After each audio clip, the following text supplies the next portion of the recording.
Welcome back here at Cardinals Field. As our pregame show continues here prior to Game 3. Now joined by the manager of the Newport Gulls, Mike Coombs. Skip, how are you? Hey, good. I'm good, Nick. How are you? Doing pretty well, Skip. Skip, we're all taking a deep sigh of breath after last one, deep sigh of relief after the Newport Gulls just did get by the Ocean State Waves. There was a game that wasn't even close in the first inning. Newport chipping all over the Waves, starting pitching 8-0 lead in the first, but the Waves bounced back and kept clawing away.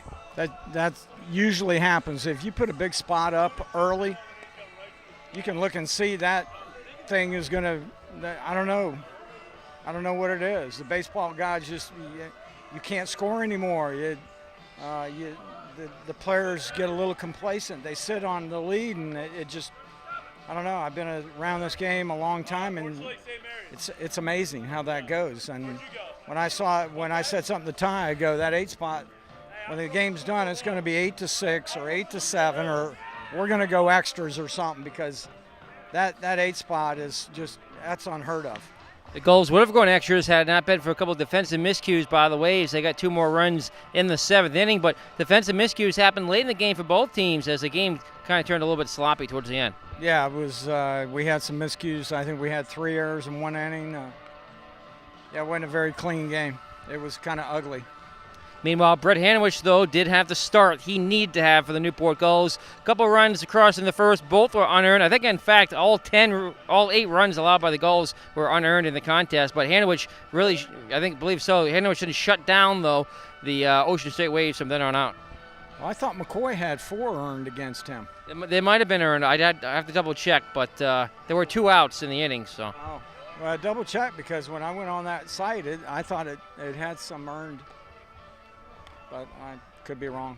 I'm not a statistician. Yeah, we'll double check with their scorekeeper. But again, Brett Hanowich last night did have a pretty good start for the Gulls.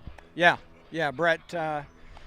He struggled a little bit. He throw 2 balls and then come back and throw 2 strikes and then another ball. Way too many pitches. But he's young and he'll get better as he grows older in this game. As the game got close late in the ball game, Armand Rugel got put in a couple of tough jams, getting a key strikeout with the bases loaded as the Waves seemed like the hits just kept coming to them. The breaks were going their way. They have a little infield hit, beat it out.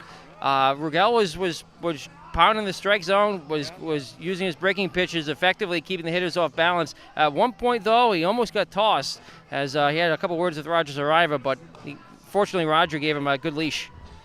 Well, that's because I went out and said something to Roger. I said, I'm out here to protect the guy. I said, you're splitting hairs back here. And then he gives me a warning. So, really nice job, Roger. Yeah, it wasn't the best game overall, but Newport needed to win. They needed to force that Game 3. They needed it any way they could get it, and they did get it in the end. Yeah, we got it in the end. So tonight, the Newport Gulls putting Game 1 behind them, putting Game 2 behind them. It's an even series, 1 game apiece. It's a 1-game playoff at this point. One of these 2 teams will face the Plymouth Pilgrims, who swept through their series with a 12-1 victory last night against Mystic. Yeah, they scored 2 touchdowns and missed both extra points, so they're good to go. Except for the kicker.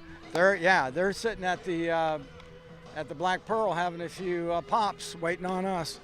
So they'll face either Newport. 1 to 2. So they'll face one team from Rhode Island, but the Gulls obviously hoping it'll be Newport advancing to the Southern Division Championship Series yet again.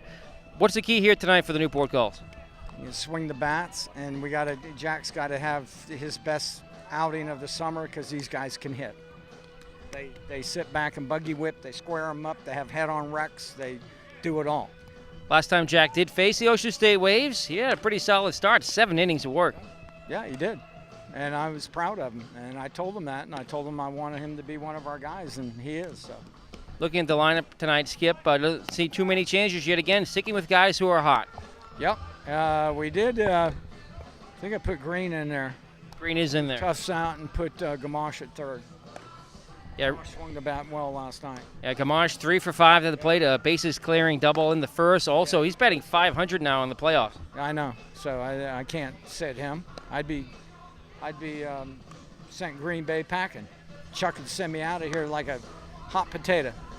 Skip, are you looking ahead at all to perhaps the next series in any pitching matchups, or are you just worried about this game tonight? No, we're going to flip a coin to see who pitches next, I think. No, I think we got Tripp down. Tripp is getting the ball next, so he's pitched well against Plymouth. So we'll see.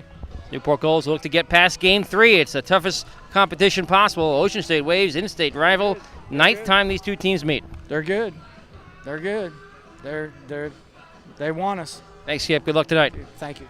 That's our pregame visit with Newport Gulls manager Mike Coombs. Newport Gulls baseball is next. It's Game 3 of the NECBL quarterfinals, the Southern Division semifinals. Newport Gulls and the Ocean State Waves meet for the 9th and final time this summer as our pregame show continues on the NECBL Broadcast Network.